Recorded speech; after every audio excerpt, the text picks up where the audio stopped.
As far as we know, around 4,500 million years ago, this rock that we live on coalesced from the dust and debris left over from the formation of our sun. Without airplanes, pizza delivery, or the internet, things moved more slowly across the early Earth than they do today. For example, from isolated puddles of water, the oceans formed over the course of 400 to 800 million years.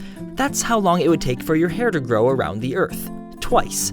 In that same time, bacterial life did spread across the watery globe. Higher plants and animals, on the other hand, took much longer to develop and disperse. But we're going to skip those 3 billion years, during which your hair would have grown to the moon, and talk about us, Homo sapiens. We were much faster than our own hair, which would have grown a meager 27 kilometers in the 180,000 years we took to cross Africa and reach all the unfrozen continents. In many of these places, we were able to develop useful practices like agriculture, but because we were scattered across the globe, the best ideas and tastiest regional foods could only gain ground through trade or human migration.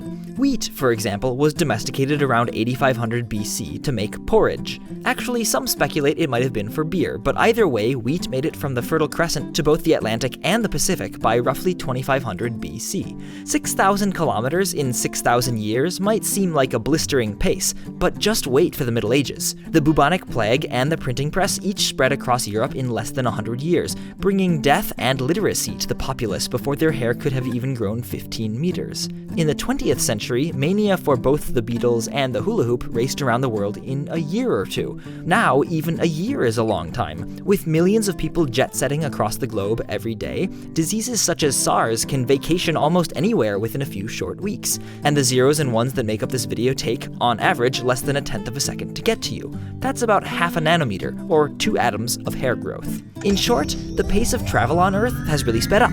But how do we know this stuff? How do we know what happened on Earth before the records of written history? Why do we think the Earth is 4,500,000 years old? And what on earth is going to happen in the next 45 years? Welcome to the story of what we know about the Earth and how we know that we know it.